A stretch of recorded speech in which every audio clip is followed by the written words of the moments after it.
que le tiráis de chirar. ¿Eh? ¿Qué?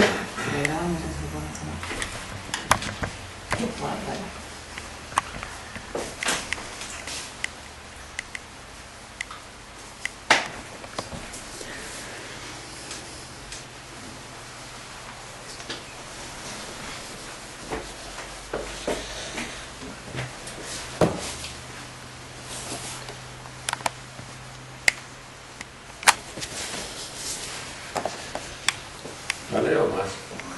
Ahora se le ha movido la corbata. Por debajo, no, por debajo. Abajo. Que se le ve la... sí. Estamos quisquillos y todos por la mañana. No, es que soy profesional. Sí, claro, no Sí, sé. a ver. Sí, no, no.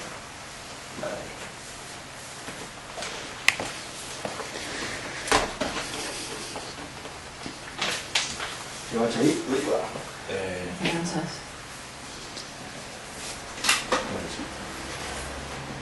Vale. Sí. Bueno, aquí esto. Vale. Tiene unos cursos en tanto preferido.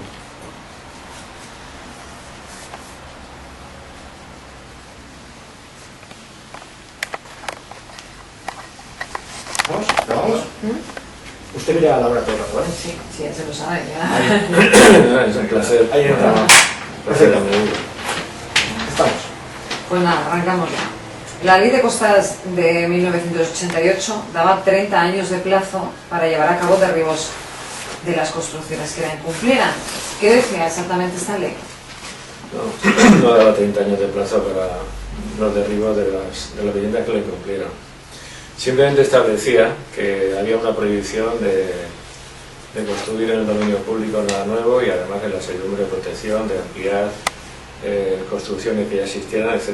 Lo que había era un plazo de 30 años que se establecía como máximo posible para cualquier tipo de concesión administrativa en el dominio público. Eso es lo que decía la ley. Entonces, los derribos, en teoría, pues de lo que no estuviera bien, por supuesto, se deberían hacer en todo caso y sin que se fijara un plazo. Eso dependía de la diligencia de cada jefe de costas, que además cada jefe de costas pues se lo ha tomado como le ha parecido conveniente, y ha habido casos más duros y casos menos duros, pero el único plazo que hay en la ley de 30 años, en la ley antes de la reforma, es el plazo máximo de las concesiones, y después había un plazo de 30 años que se establecía como una extensión máxima para las concesiones anteriores a la ley de costas, aunque fueran concesiones a perpetuidad, aunque fueran concesiones de 60 años, que las he conocido,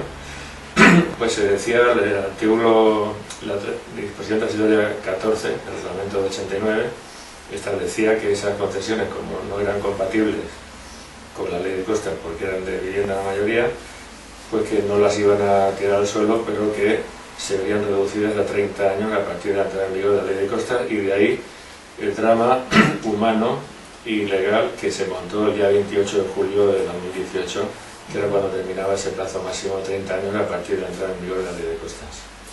Pero han pasado ya 31 años, ¿no? En julio 31.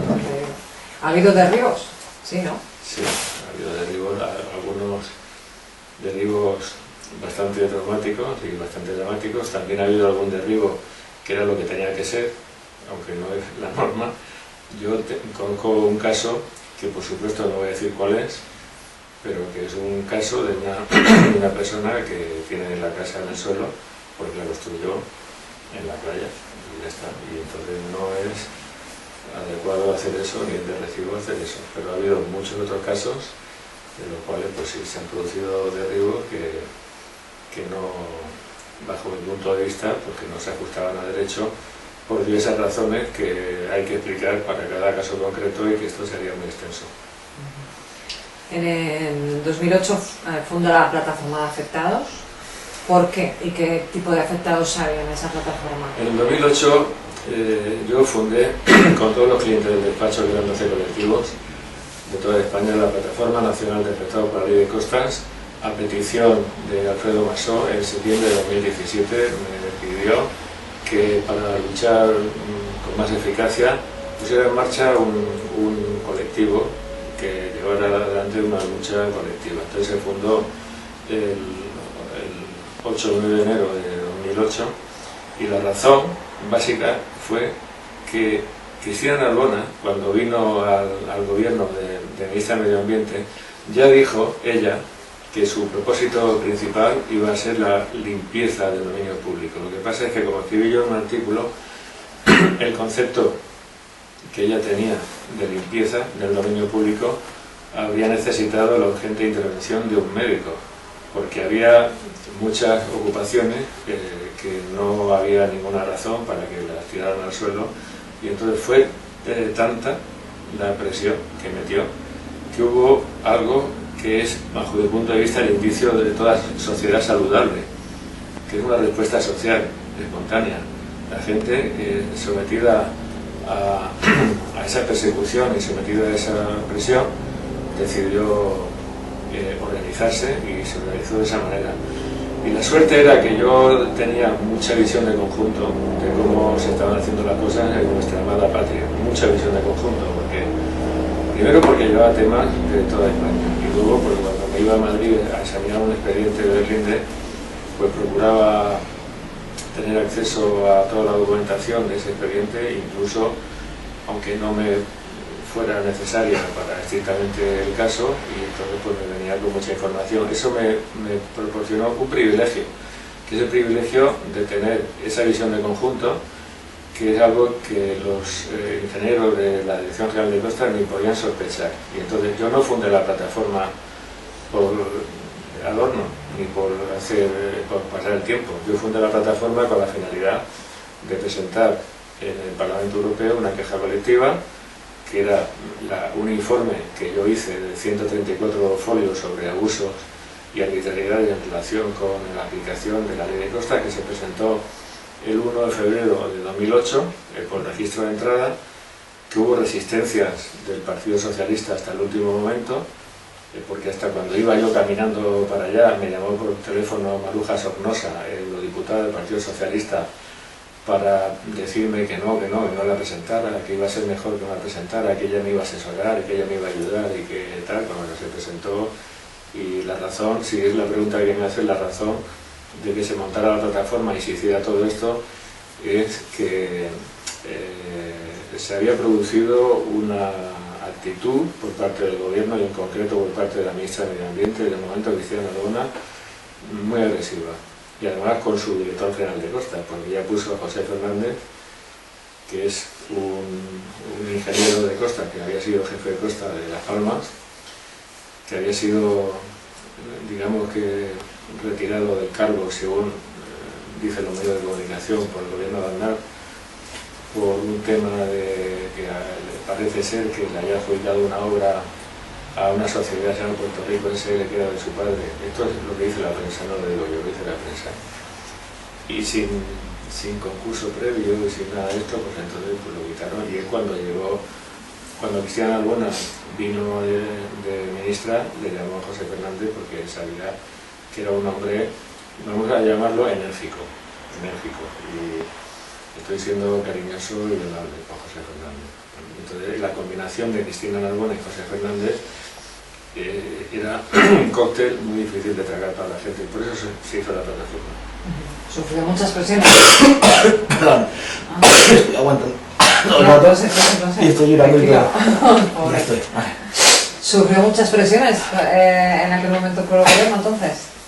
No, tampoco, que no nos pongamos dramáticos, porque yo no soy un héroe popular, no. Yo soy un tipo que hace su trabajo, que creo que se puede decir que sé hacerlo, pero no, esto no es una novela de aventura. Es decir, a mí lo único que pasó fue, así como más reseñable, que si la plataforma se funda un día 8 de enero, el día 20, Cristina Narbona salió a medios de comunicación y se le ocurrió decir que la plataforma nacional de afectados por la Ley de Costas era una herramienta, un arma arrojadiza del Partido Popular para lanzarla contra el gobierno, porque en abril había elecciones, y eso era enero. Entonces no se le ocurrió pensar, porque claro, yo creo que el problema es que cuando están tan embebidos en las intrigas de la política, en las tradiciones de la política, en los ataques de la política, piensan que todo tiene que ser así, naturalmente, y obedecer a esas leyes. Y ni se le pasa por la cabeza que pueda haber algo que sea limpio, que pueda haber algo que sea puro y que pueda haber algo que sea independiente, que es lo que era la plataforma. Que además tenía unos criterios muy estrictos para admitir gente dentro, porque es la frontera que separa a las víctimas de los verdugos, es muy fina. Y esto lo digo porque también hay gente que ha robado el orden público. Y nosotros teníamos un grupo de personas, yo me dedicaba a ir a medios de comunicación y a hacer ruedas de prensa, etc.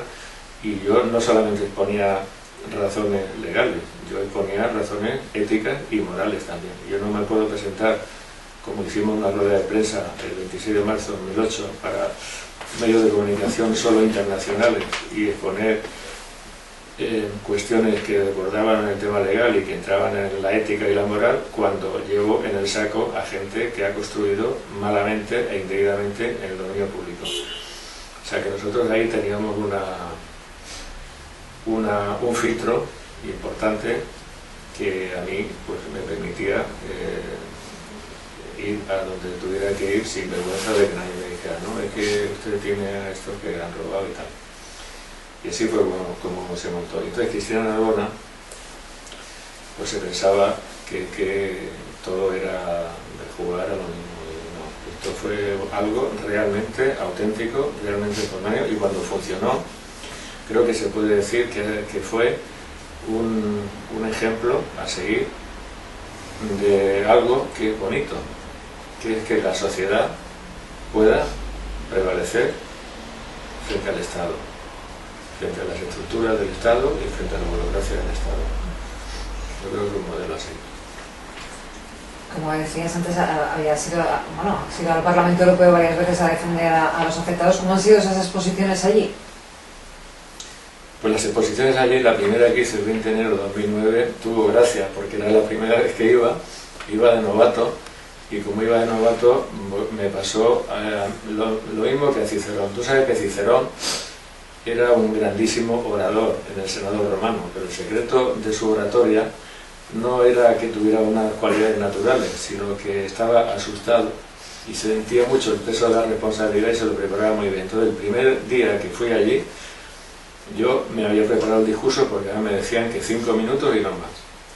Y entonces yo me había preparado el discurso para que me durara 4 minutos y medio. Y cuando estaba hablando, pues de pronto me interrumpe el diputado Hammerstein, de los Verdes, pero español, y me dice, no, que este señor no puede hablar porque esto está fuera del tema del informe Auken, porque el informe Auken realmente era sobre temas de urbanismo, pero a mí me invitaron a ir y yo fui. Entonces el presidente, que era un polaco, le echó una filípica en polaco. Pero esa filípica, que suena muy dura, era decir, mire, usted se calla y si tiene alguna cosa que decir, después, en el debate. Y después él no dijo absolutamente ni media palabra. Y esto lo que nos indica es que él lo que estaba pretendiendo hacerme perder el hilo. Que yo, sí, puedo perder el hilo, a veces pues lo he perdido el hilo, pero ese día, te juro que yo no perdí el hilo, y con el tiempo que me quitó me ajusté a los 5 minutos y todo salió de maravilla, y después pues estuve 2 veces más, en el 2011, que además era justamente la casualidad, unos días después del 15M, en donde yo pues también había estado ahí con mi cámara haciendo un largometraje, pero eso no viene al caso, y luego pues el año siguiente, en 2012, aparte de que luego pues he estado en 2017 para otro tema que tiene mucha importancia medioambiental, pero que no es un tema así tan de costas. Y a día de hoy, ¿cuántas viviendas ilegales hay en España según la ley de costas? Es que el concepto de ilegal es un concepto muy ambiguo y muy turbio y muy confuso, porque para los responsables de costas, ilegal es todo lo que hay en el dominio público. O sea, tienen un criterio como muy tosco y muy poco fino de lo que es ilegal. Pero ilegal se puede decir que es únicamente lo que se ha construido sin autorización dentro del dominio público y además preferentemente después de la ley de costas, porque la ley de costas en vigor es la única que asigna eficacia civil a los deslinde. Entonces el otro día estaba yo en Santa Pola, por ejemplo, esto es un ejemplo entre muchos, y resulta que se habían construido ahí unos edificios al frente del Club Náutico y ahí había un deslinde de, no sé si de 1911 o algo así, y entonces pues les dicen que van a tener problemas, puesto que ya se había construido cuando eso ya era dominio público, o sea, eso se construiría por los 60 aproximadamente. Pero aquellos deslindes de aquella época, como no tenían ningún efecto civil, es decir, el Estado no se hacía propietario civil de los terrenos, pues es muy dudoso que se pueda decir en estrictos términos que sean ilegales. Entonces, la mayoría de los casos que hay en España de viviendas que están ocupando el dominio público no son viviendas ilegales. Son viviendas que se han quedado dentro del dominio público después de que se ha hecho un deslinde, los han metido dentro de esa zona dominical, del mañana, del dominio público, y por lo tanto, en la mayoría de los casos tienen derecho a una indemnización, porque el Tribunal Constitucional, en su sentencia ya clásica 149/91, reconoció que cuando nos quitan la propiedad como consecuencia de que nos la meten dentro de un deslinde, eso es una expropiación forzosa. Lo que sucede es que como no hay dinero en España suficiente para indemnizar todo lo que se ha expropiado de la costa en primera línea, la ley de costas se sacó de la manga un mecanismo más que dudoso, indemnizatorio, que es el de las concesiones administrativas, y entonces el Tribunal Constitucional dice lo siguiente, dice, bueno, sí, esto es una expropiación, pero no es cierto que sea una expropiación sin indemnización, es una expropiación con una indemnización en especie que consiste en la concesión administrativa de la transitoria primera, que es la concesión que te da en vez de pagarte. Entonces te dice, bueno, usted puede vivir aquí un tiempo. No todo el mundo tiene las mismas condiciones para esa concesión, porque hay algunas, la del apartado segundo, el apartado tercero, que son bajo pago de canon, con lo cual es un pago que te hace el Estado, pero para que el Estado te pague tú le tienes que pagar un canon. Esto es sin sentido, pero el caso es que no hay una legión de viviendas que sean ilegales. Lo que sí que es fácil que haya es numerosísimos casos de viviendas que para el gobierno, para la Dirección General de Costas, subjetivamente y erróneamente a mi juicio, son ilegales por el mero hecho de estar en el dominio público, pero no lo es una cosa que la otra. Pero hay cifras de cuántas viviendas ilegales creo. Se estaba hablando cuando yo iba por el Parlamento Europeo de 400.000 viviendas o edificios. Y de esas 400.000, ¿cuántas cree usted que son ilegales? ¿O no? No, pues si la muy fino. No, sí, muy fino, sí. O sea, realmente aquí el que tiene la estadística de verdad es el gobierno. Yo esto lo he dicho en muchas entrevistas, ellos saben, pero yo creo que se podría decir que de esas 400.000 viviendas, digamos que auténticamente fuera de la ley, es decir, sin derecho a una concesión indemnizatoria, posiblemente sean el 10% o menos. Pero claro, es una estimación muy poco fina también por mi parte, porque yo conozco muchos casos, pero no voy por la costa revisando uno detrás de otro para valorarlo. No soy un funcionario. En 2013 se aprueba una nueva ley, la que está vigente ahora. ¿Se cambió a mejor o a peor? La reforma del 2013 es muy sorprendente. Digamos que nosotros nos presentamos al Parlamento Europeo para conseguir una mejora en la aplicación de la ley. Después eso fue evolucionando hacia una petición del Parlamento Europeo del 26 de marzo de 2009 del Pleno Parlamento Europeo de que se cambió la ley, de que se reformara la ley, y todo lo que se puede decir es que es un texto legal con una técnica jurídica tan pobre, que yo no he visto algo peor en mi vida. Es despreciable, es patético, técnicamente es muy mala. Entonces, el sesgo que parece ser que tiene la ley de reforma, la ley 2/2013, creo que está bastante orientado a propiciar el que se puedan hacer negocios, o vamos por ser más objetivos, ¿no? Actividad económica en el dominio público. Y entonces pues amplían un poco las posibilidades de temas de explotaciones en la playa, de concesiones, de chiringuitos, y sobre todo se amplía el plazo máximo de las concesiones, pasa de 30 a 70 años. Pero es curioso que el preámbulo de la ley se refiere al informe Auken. En la petición del Pleno del Parlamento Europeo de que se reformara la ley de costas, se hizo para, entre otras cosas, que se mejorase el régimen de las indemnizaciones a las personas que perdían su propiedad. Entonces, esto no se ha hecho en la reforma. No hay ninguna mejora en el ámbito indemnizatorio. Creo que la propia Margaret Auken, que fue la ponente del informe, montó en cólera cuando vio su nombre en la exposición de motivos de la Ley 2/2013. Y hay algunos aspectos de la reforma que son que están muy mal hechos, y que ahora lo que han hecho, a lo que han conducido es a que haya un caos jurídico en el cual, en relación a un tema que ahora mismo está en plena discusión, que es la prórroga de las concesiones, pues que no se sepa ni siquiera qué régimen jurídico es el que se aplica, por una razón. La disposición transitoria primera de la Ley de Costas establece una concesión administrativa indemnizatoria a 30 años, prorrogable por otros 30.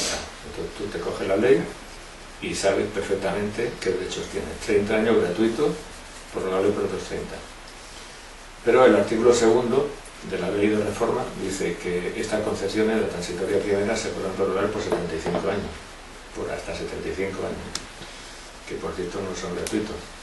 Entonces, ¿esto qué quiere decir? Quiere decir que cuando se cumple el primer plazo de 30 años de concesión gratuita de la transitoria primera ley de costas, apartado primero, nadie, digo nadie, por ejemplo, ni el rey, ni el director general de Costa, ni el Papa, ni San Pedro, ni Santa Rita saben qué pasa después, tal y como han hecho la ley. No saben, y yo desde luego no sé, si procede la prórroga de 75 años pagando del artículo 2 de la ley de reforma, o si procede la prórroga de 30 años gratuitos de la transitoria primera apartado primero de la ley de costas. Eso es un ejemplo, entre otros, que se podían poner del caos que ha supuesto esta ley de reforma. Y hay más cosas, claro, pero no sé si tienes tiempo. Sí, tenemos tiempo. Sí, pero está bien que me hables de lo de las prórrogas, porque era precisamente la siguiente pregunta, ¿no? Un poco esas prórrogas de cuánto tiempo y a quién. ¿Hay alguna ley que diga a quién? ¿O el problema son los años y la incertidumbre, ¿no? de saber que aquí le pides la segunda prórroga, de cuánto tiempo, ¿no?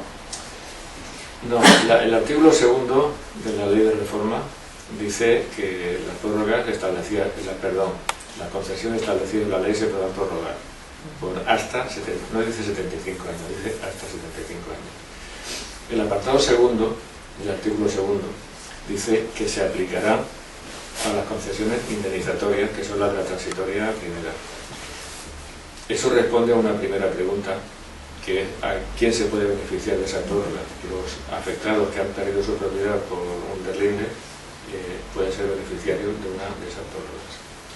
Pero ahora también dice, teniendo en cuenta los términos tan genéricos del artículo 2, párrafo primero de la ley de reforma, que habla de concesiones en general, resulta que el gobierno estimó conveniente que pudieran acogerse a las prórrogas los titulares de concesiones anteriores a la ley de costas. En todas las concesiones que he dicho antes, que se dan a perpetuidad, o que se dan por 60 años, por 99 años y tal.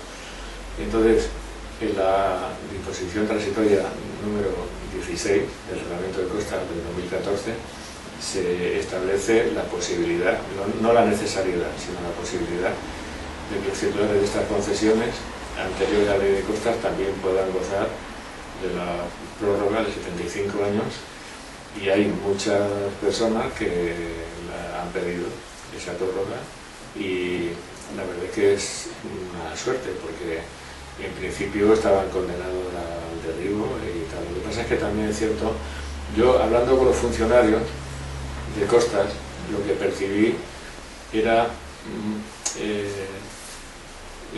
que nadie quería hacerse responsable de los supuestos derribos masivos que iban a tener lugar a partir del 28 de julio de 2018, porque eso iba a ser un holocausto. Y el gobierno, que se hiciera responsable de eso, por más que fuera un mandato legal, iba a sufrir un desgaste muy importante y un descrédito muy importante. Y entonces, supongo que eso es algo que ha influido en la decisión de poner ahí esa disposición transitoria 16 del Reglamento de Costas y admitir que estas personas puedan tener un respiro y que puedan pedir la prórroga de la concesión. Hay criterios, es que alguna pregunta ya me has contestado, pero bueno, te la hago otra vez. ¿Hay criterios claros para las prórrogas que se han dado o las amnistías o hay cierta arbitrariedad? Yo de amnistías, en esta materia, yo no tengo ninguna noticia de amnistía. Y los criterios están establecidos en el Reglamento de Costas.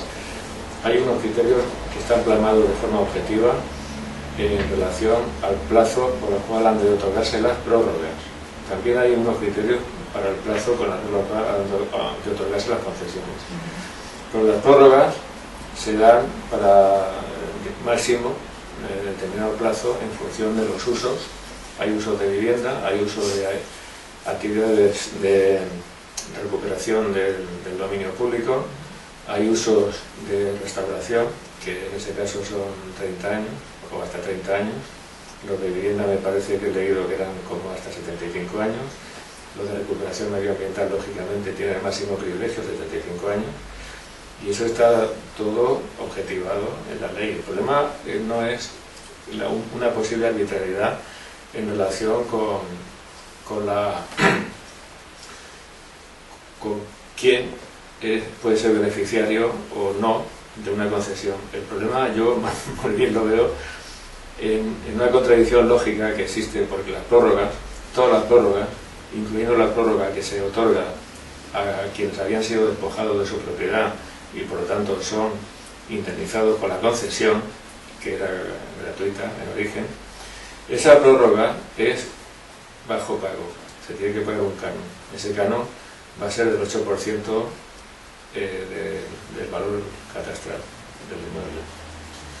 Y me parece que es un sablazo intolerable por una razón muy sencilla, y es que al principio lo he insinuado.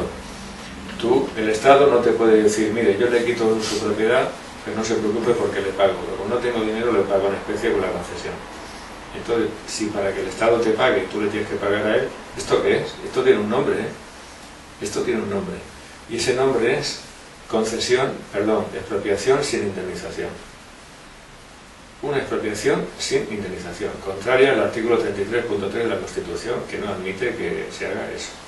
Y es algo que yo utilicé mucho dialécticamente cuando estuve en Europa todas las veces, porque en Europa no se entiende que haya una expropiación sin indemnización, y al fin hemos ido a esa figura. Y eso por no decir que la figura de la concesión administrativa, si alguien pretende que es un justiprecio, pues está muy equivocado, porque por ahí está el 1984, en alguna de estas de Orwell, que sabéis que termina diciendo 2 más 2 es igual a 5. Bueno, pues si alguien pretende, el Estado pretende, que el valor de la concesión, que en aquella época, antes de la reforma, no se podía ni siquiera transmitir esas concesiones, es igual al valor de la propiedad, y que eso es un justiprecio, está obligándonos a repetir como el personaje de la novela que 2 más 2 es igual a 5, porque la concesión no es equivalente a una propiedad. ¿Qué pasa con la papelera de ENCE? La papelera de ENCE, yo creo que doy por hecho que no se instaló ayer, y doy por hecho que no se instaló después del 88, o sea, doy por hecho que es una instalación que lleva ahí ya mucho tiempo, y entonces también doy por hecho que es una instalación que ha sido objeto de una expropiación con motivo de la entrada en vigor de la ley de costas. Es fácil que esos terrenos sean terrenos de los comprendidos de la disposición transitoria primera, apartado segundo. Esa disposición transitoria dice que recibirán una concesión administrativa los titulares de terrenos que ya habían pasado al dominio público con un delinde anterior, que es lo más fácil, que sea eso, porque si está pegada al mar pues es muy fácil, pero que no habían podido ser ocupados por la administración porque estaban protegidos por el artículo 34 de la ley hipotecaria. Me imagino que los terrenos de ENCE estarían inscritos en el registro de propiedad.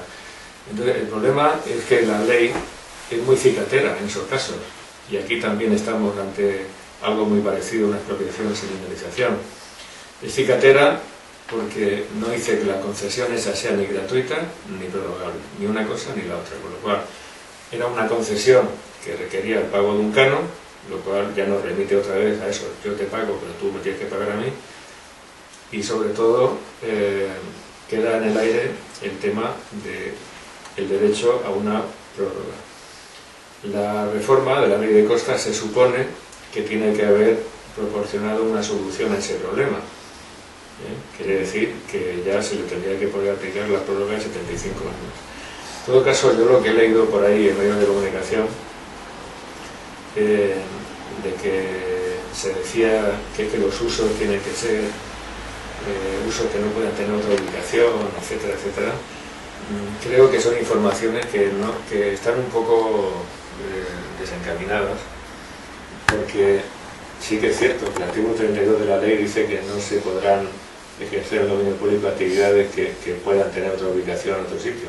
Por ejemplo, un taller de reparación de automóviles puede estar en cualquier sitio, pero un astillero no, y un calafate tampoco. Pero eso tiene una excepción, y esa excepción es la disposición transitoria primera, apartado primero de la ley de costas, que dice que se mantendrán los usos sean los que fueran. Es decir, si yo tenía ahí una guardería infantil, pues va a seguir siendo una guardería infantil. Y eso es un derecho del que se pueden beneficiar los titulares de transitoria primera, apartado primero, que es un caso muy especial, son los que tuvieron una sentencia a su favor antes de la ley de costas confirmando que eso era en clave privado dentro del dominio público, pero también los de la transitoria primera, apartado cuarto, que son los terrenos que estaban fuera y hay un delinde nuevo y lo mete dentro. Y también los titulares de terrenos a los que se le aplica la disposición transitoria primera, apartado segundo y apartado tercero, están en desventaja no solamente porque tienen que pagar, sino también porque la ley tampoco dice ahí que se puedan mantener los usos existentes hasta ese momento. Entonces ahí hay algo que falla, porque ahí sí que estamos teniendo otra vez una expropiación sin indemnización.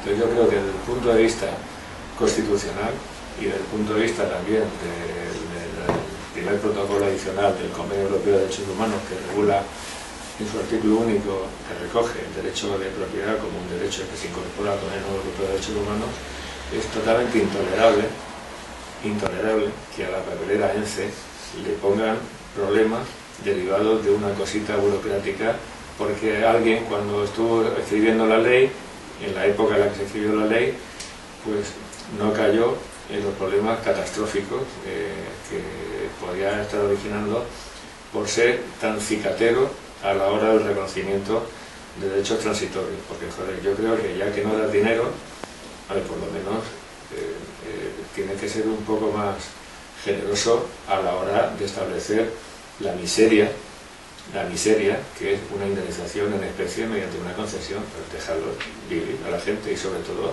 cuando hay empresas que están funcionando, que están en marcha y que se puede arruinar la economía del país por lo menos una parte, pues no se puede estar jugando eso. ¿Y en esas prórrogas se ha priorizado a las empresas sobre los pequeños propietarios? No. Yo eso no lo he visto ni en la práctica, ni en el reglamento de costas tampoco lo he visto. No. Lo único que se prioriza son las actividades.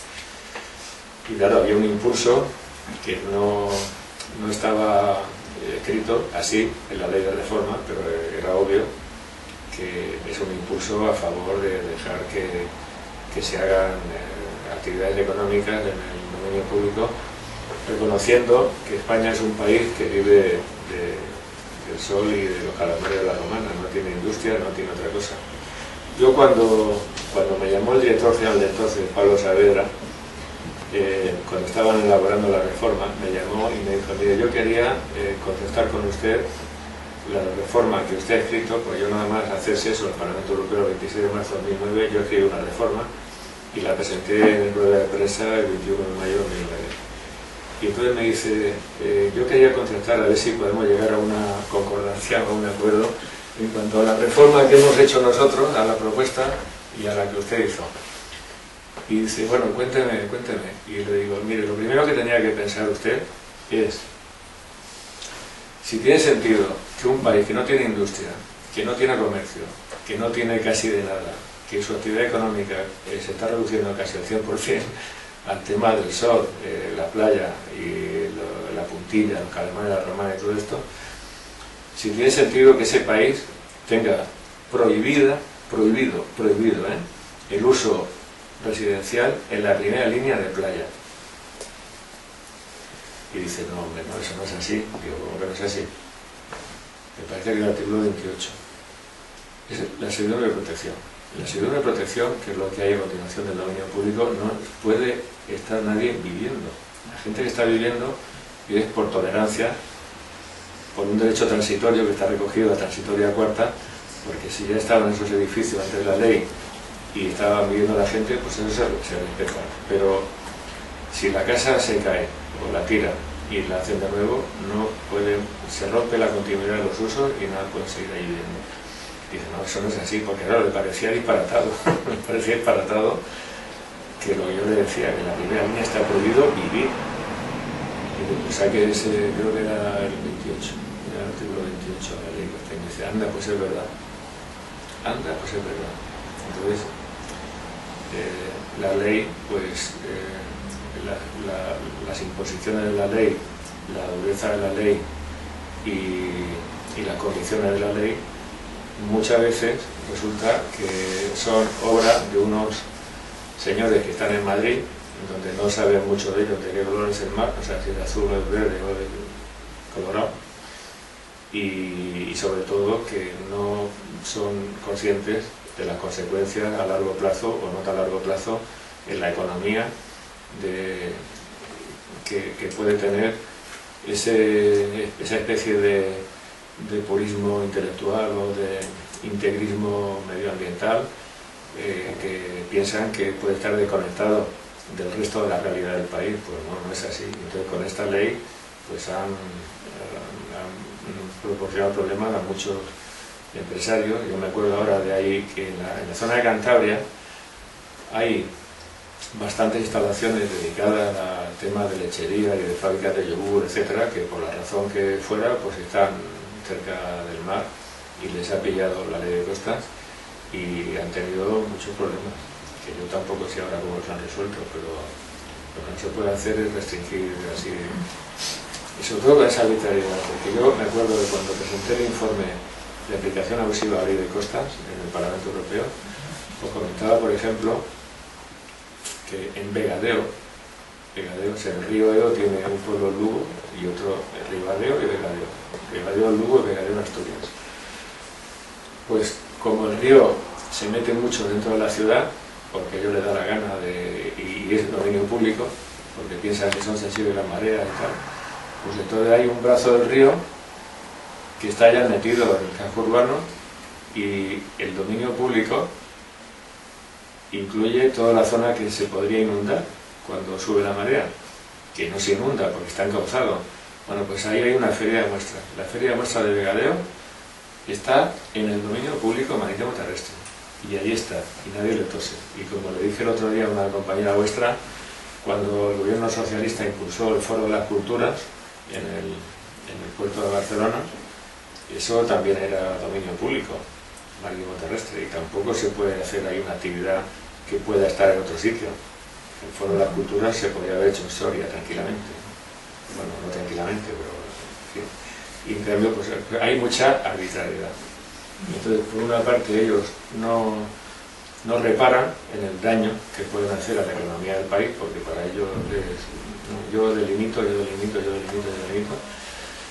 y por otra parte puedo decir tranquilamente, porque me conozco el tema, que la arbitrariedad es el pan nuestro de cada día. No sé si conoce la casa del ministro que hay en Javier. No. Pues hay una casa de un ministro franquista, estamos hablando de hace muchos años, de Mariano Navarro Rubio, que está, bueno, tenía hasta unas piscinas naturales ahí, es bastante conocido el caso. Es una mansión de 7.000 metros cuadrados, ahí al lado del parador de Javier. Al lado del parador, o sea, tenía hasta su propio embarcadero, en fin, con sus piscinas naturales, y ahora tienen los hijos. Y Rajoy le dio una prórroga hasta el 2089. ¿Esto se entiende? ¿Cómo lo valoras? La prórroga hasta el 2089 supongo que entra dentro del plazo máximo de los 35 años, calculando, ¿no? ¿O que nos hemos salido? Supongo que sí. Yo creo que sí, que viene la razón de eso. Esa prórroga, en teoría, se la puede dar, porque está recogida así en la ley y en el reglamento de costas, se la puede dar. Y hay que saber que bajo pago, esa prórroga no es gratuita. Si Rajoy le ha dado una prórroga de 75 años, puede hacerlo porque está recogido en la ley. Pero si Rajoy le ha dado una prórroga de 75 años gratuita, por alguna razón, eso no lo puede hacer, porque eso es, no sé si malversación de caudales públicos, prevaricación o todo junto. A mí también me comentaba Rafa Méndez, un compañero vuestro, entonces estaba en el País en Costas, que hay una zona intocable en España, intocable, que es la zona de Endraits, en Mallorca, porque es donde estaban todos los famosos, la modelo de no sé cuánto, la top model, y allí no se mete nadie. Allí hay carteles de prohibido el paso, acceso a la playa, y ni servidumbre de acceso a la playa, que está recogida en la ley de costas, ni restricciones para esa gente para que hagan lo que quieran.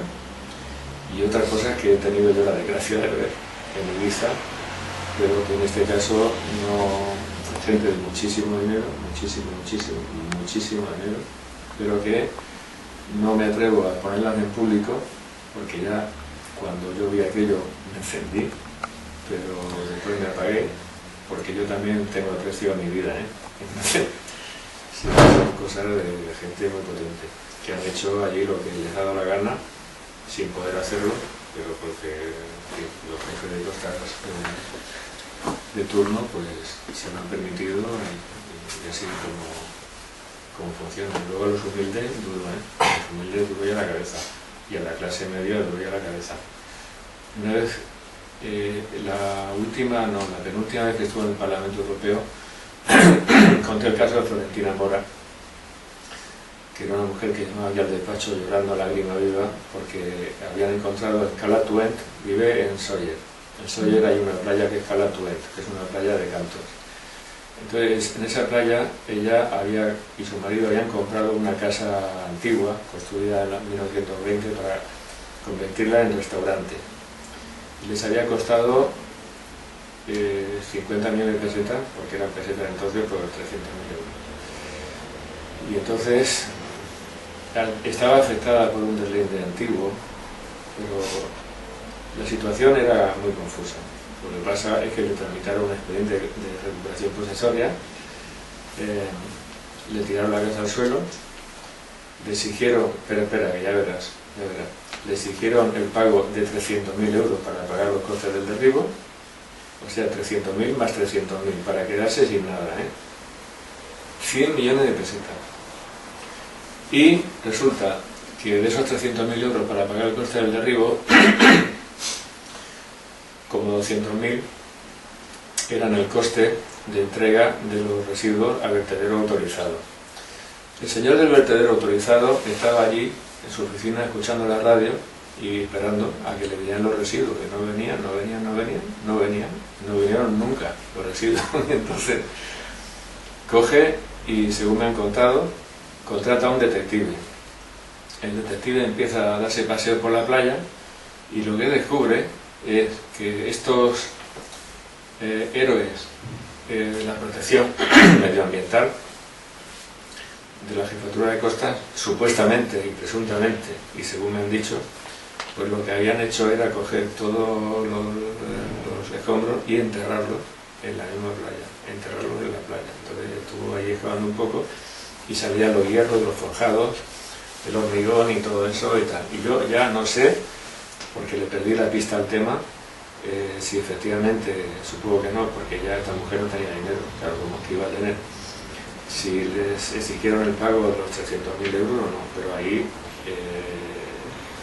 digamos que una investigación de la Fiscalía bien llevada podría haber mandado a alguno que otro a la sombra durante un tiempo, con mucha justicia.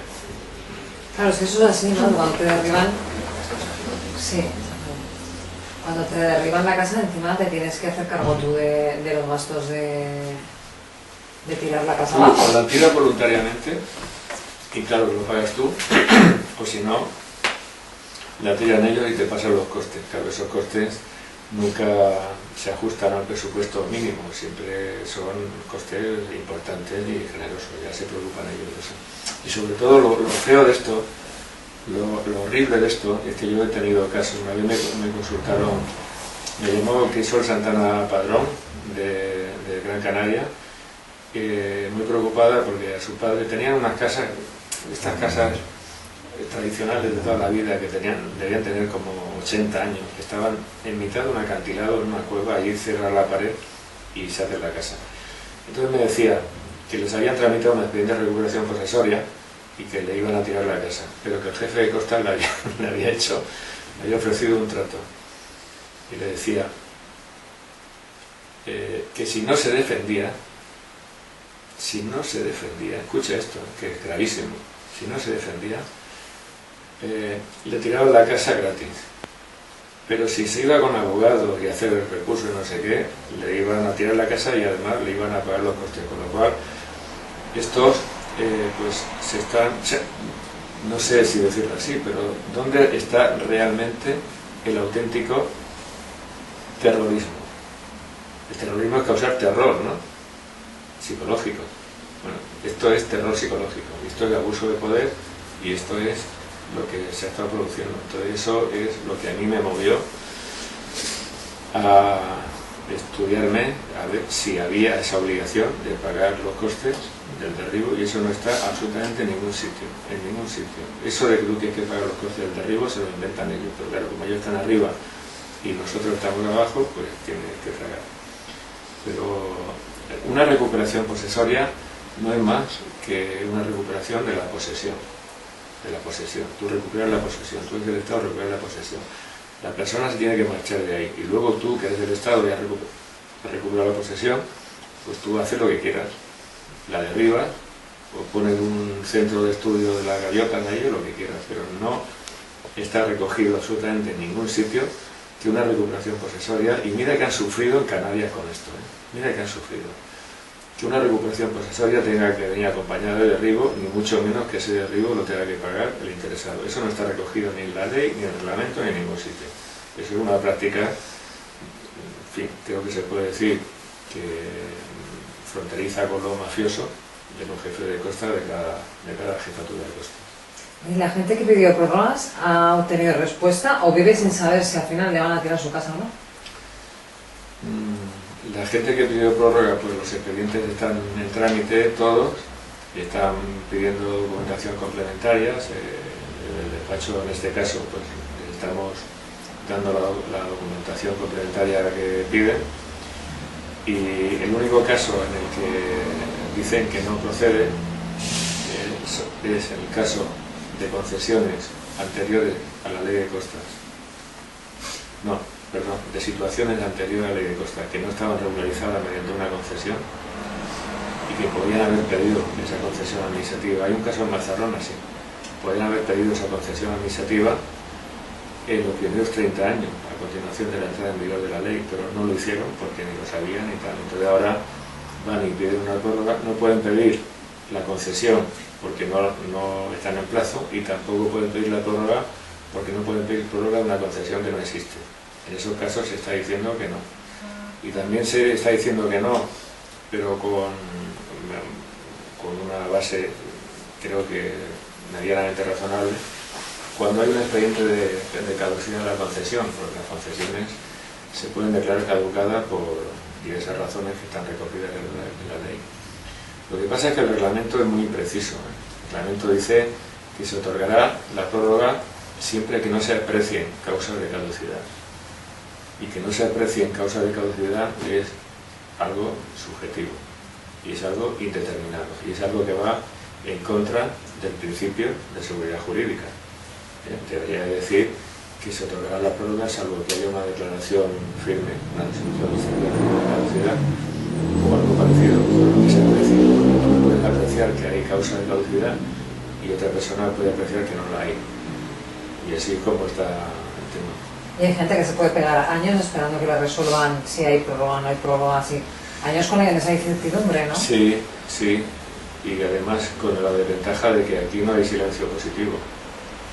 No hay silencio positivo, porque todo lo que tiene que ver con perfeccionar derechos por el dominio público, el silencio es siempre negativo. La única ventaja que tiene es que estas personas pues están viviendo en sus casas, siguen viviendo en sus casas, y con eso pues digamos que oficiosamente pues es como si tuvieran la prórroga concedida o la concesión concedida, pero la incertidumbre no se la quita a nadie, y la incertidumbre es algo muy malo para la salud, es algo muy malo para el espíritu, y es algo que ha producido conflictos de este tipo de costas, incluso, no sé, problemas matrimoniales en familias que estaban afectadas.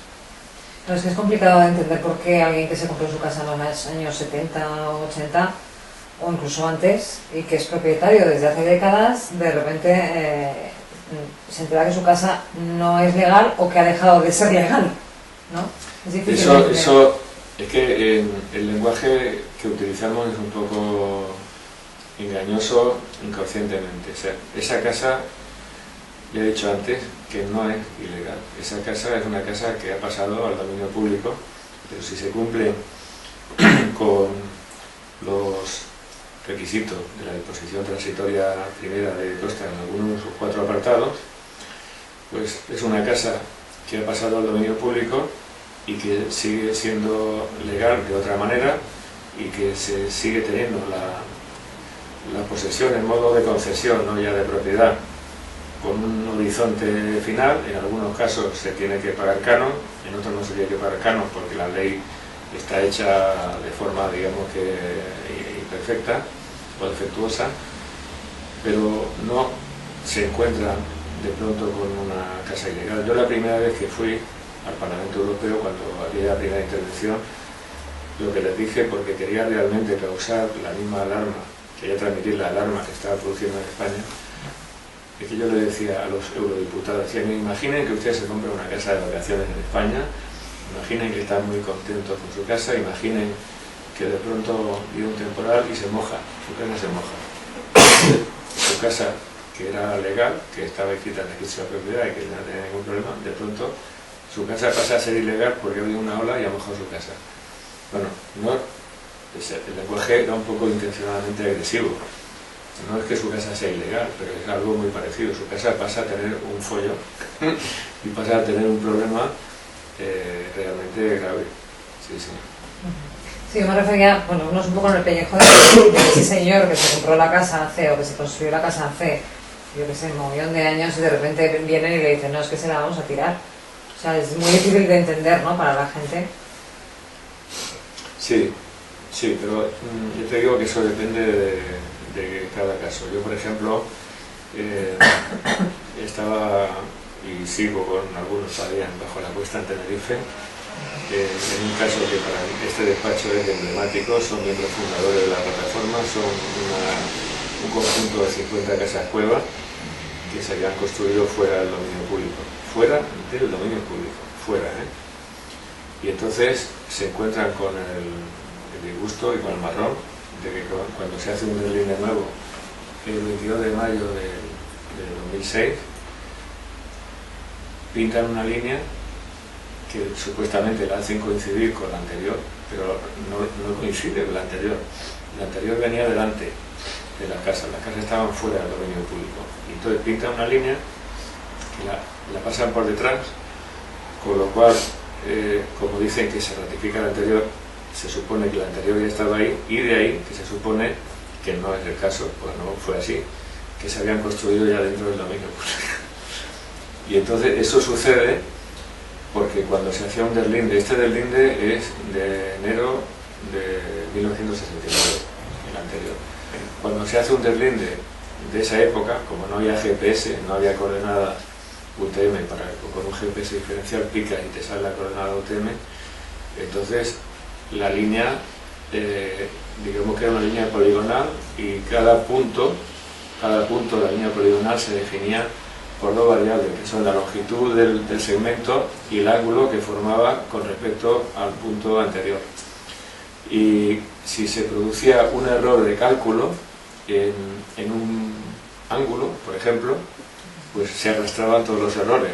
Entonces, para que no pasara eso, se fijaban unos puntos fijos sobre el terreno, que eran esquinas de edificaciones, que ya las había ahí, almacén de tomates o lo que fuera, y esos puntos fijos, en este caso que digo bajo la cuesta, el punto I y J habían desaparecido porque hicieron ni más ni menos que una central térmica ahí en la costa.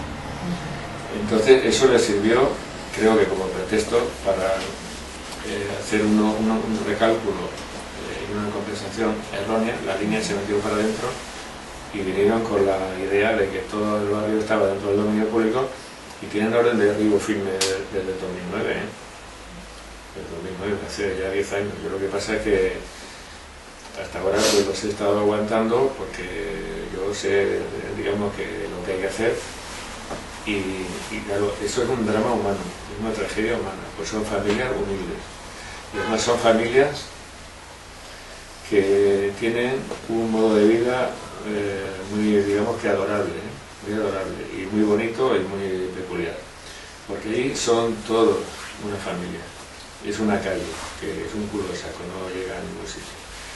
Entonces él no pilla de paso para ir a nada, y son una familia, se bajan, como hay el clima que hay desde el paraíso terrenal, pues se bajan a tomar café todos juntos ahí a los bancos de fuera, y se quieren, se llevan bien, y tienen una convivencia, digamos que muy a la antigua usanza. Entonces, cuando vengan con los derribos, incluso aunque hubiera alguna compensación de reubicación o de lo que fuera, habrían roto algo que no se ve, ni se toca, ni se vuelve, que es la convivencia, es el amor recíproco, es esa independencia y todo eso.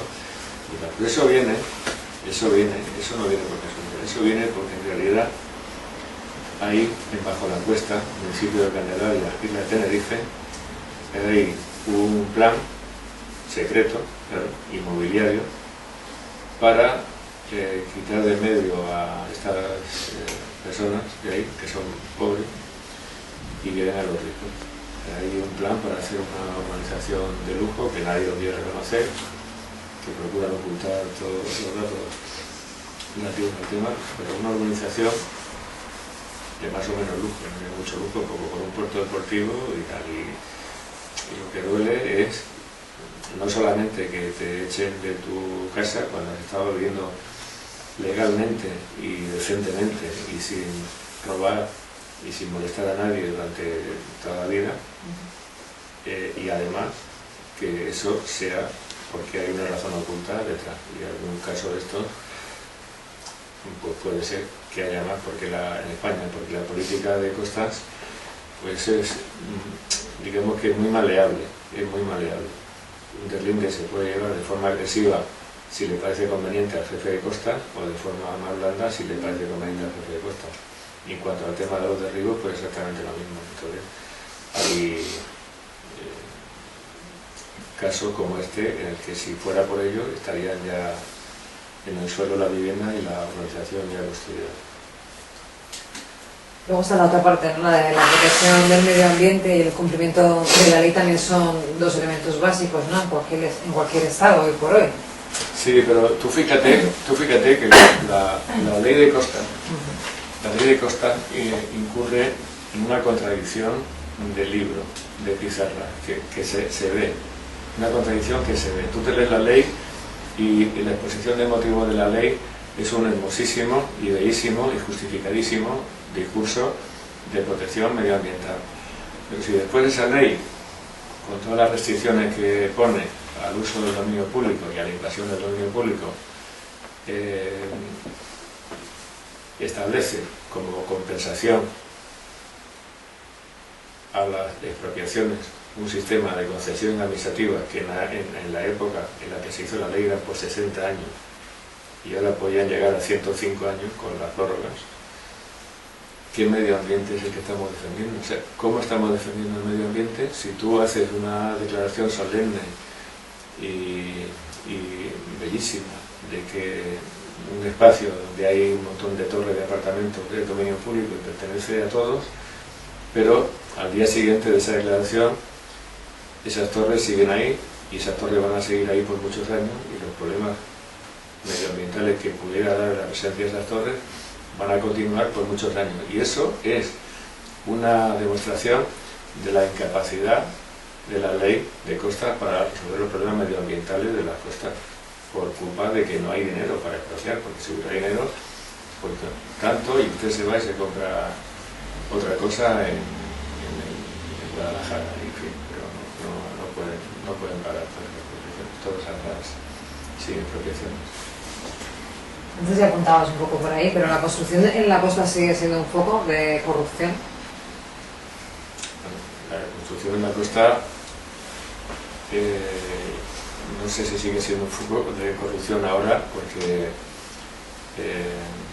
la construcción se ha aflojado mucho, pero yo sí que te puedo comentar algunas cosas más o menos recientes que yo he visto, y que me parece que se puede decir que son un foco un ejemplo de corrupción.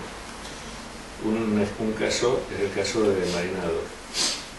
Marinador, tú te das una vuelta por ahí y efectivamente hay muchas torres que no están en la playa, no están en el dominio público y tal, pero que forman pantallas constructivas que tapan la vista. Aquello es casi como una muralla, los edificios alineados de Marinador. El artículo 30, es el 30, ¿no?, de la ley de costas establece una limitación que se llama la zona de influencia. Pero la zona de influencia es una zona de 500 metros a partir de la ribera del mar, límite interior de la ribera del mar, en que se dice que los planes de ordenación urbana deberán contener ciertas restricciones, que deberán de tener en cuenta la necesidad de aparcamiento, lo cual no da ningún problema. Y en esos planes la edificabilidad media, la edificabilidad establecida en los planes, no podrá superar la media de la tasa de edificabilidad de los planes que haya en el municipio, o sea, no puede haber más densidad de población ahí que en el resto, y no puede haber pantallas visuales ni constructivas.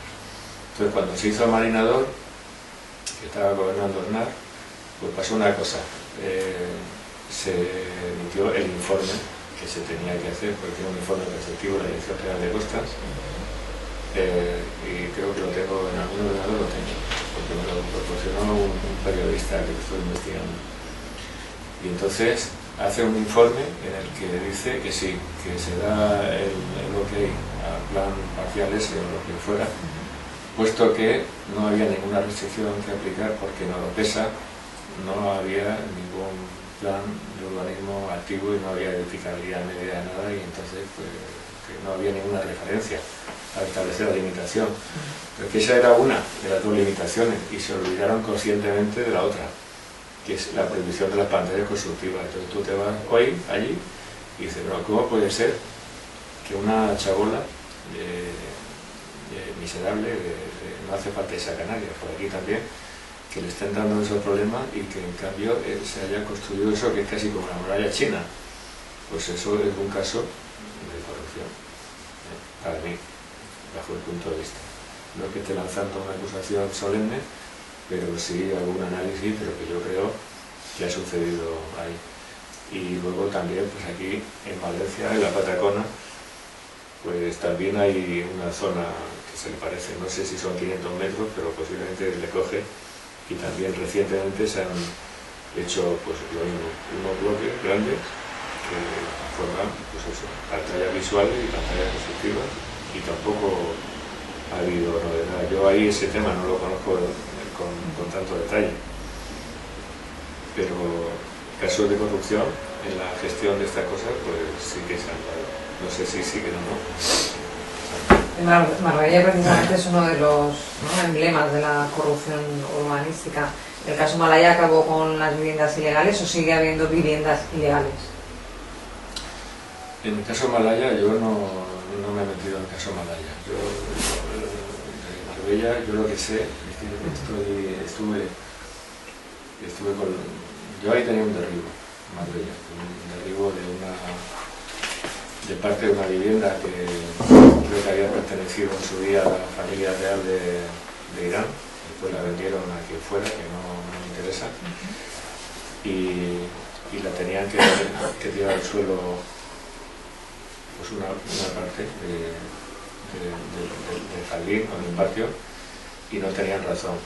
Entonces al final me costó mucho, pero conseguí que lo dejaran en paz, y sobre todo lo conseguí porque tuve la inmensa suerte de que tocó la época que había un director general de Costas que era el último de Zapatero, que había sido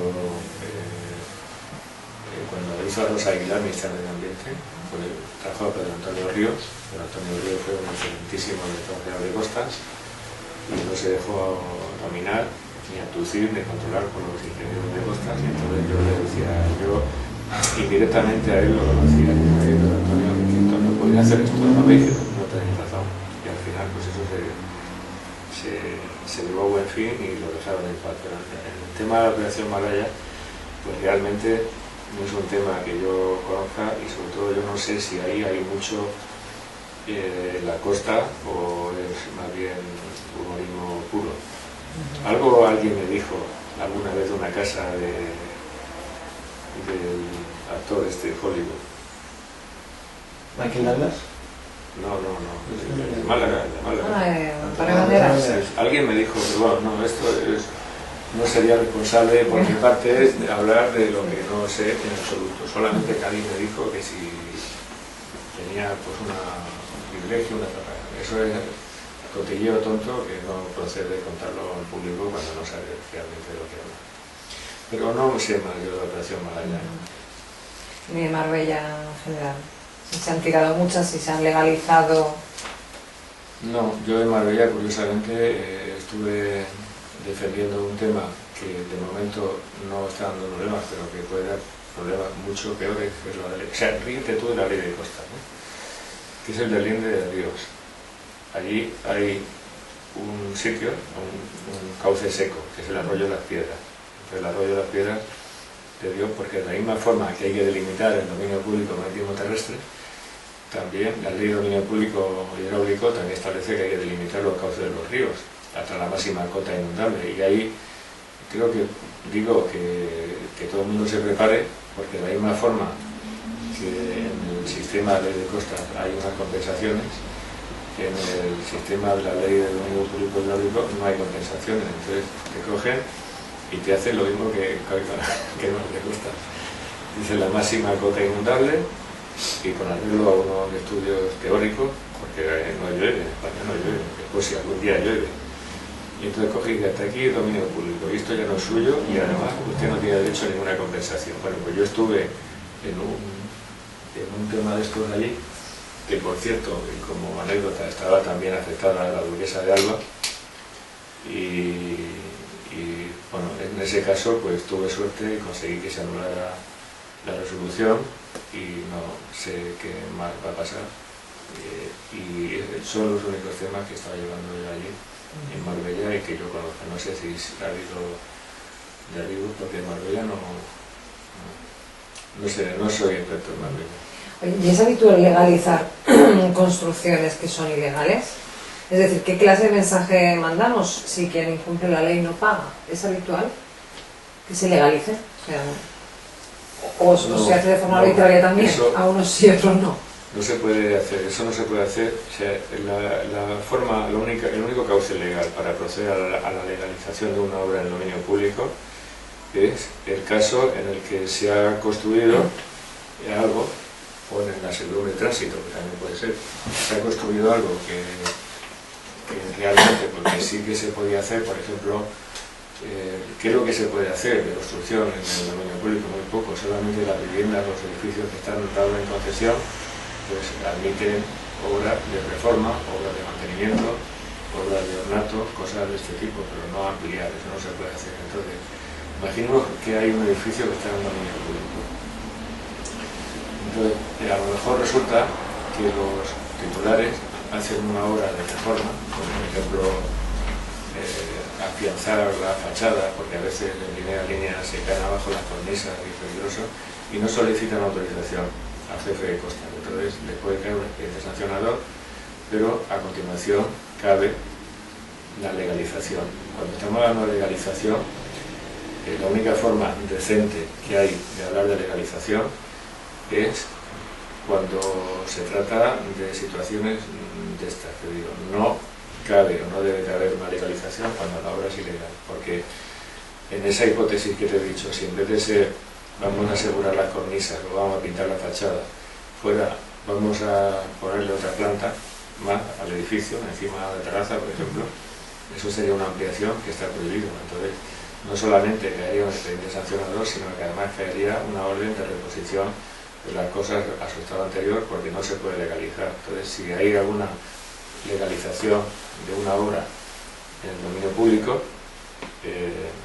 pues digamos que eso sí que puede ser una materia de periodismo de investigación, porque eso no se puede tolerar. ¿Tú sabes o tienes constancia o sospechas que hay legales interesadas?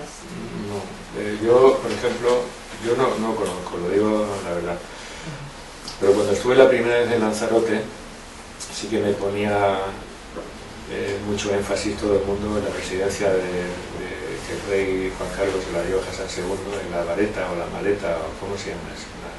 Sí, ahí hay una zona que es una excepción a la ley de costas, porque sigue siendo propiedad privada, aparentemente, digo aparentemente, porque cualquiera entra allí y no te dejan acercarte, pero todo el mundo decía que estaba en el dominio público. La Mareta se llama, la casa se llama La Mareta, y no ha sido aparentemente declarado dominio público, por lo tanto tampoco ha recibido la legitimidad de una concesión administrativa para poder mantener los usos existentes, que son los usos residenciales. Yo supe que el rey Juan Carlos se la había regalado al rey Hassan II y ya no he vuelto a saber nada. O sea, eso no es que sea una legalización de una obra en dominio público, pero sí es una normalidad de un uso residencial en dominio público que está prohibido por la ley. Estamos ya casi acabando. ¿Puede España seguir siendo un modelo de turismo barato o nos pueden superar otros países? Porque bueno, ahí está Grecia, Croacia. Yo oí en su día una frase que no sé si es legítima o apócrifa, que le atribuían a José Fernández, el director general de Costas que he nombrado antes, la frase de decir: vamos a limpiar las playas para a continuación fomentar un turismo de calidad. Eso es una frase que yo no sé si es de él o no, pero que está en el aire y parece ser que está detrás de toda esta gran operación del tema de las costas y tal y todo esto. Yo lo que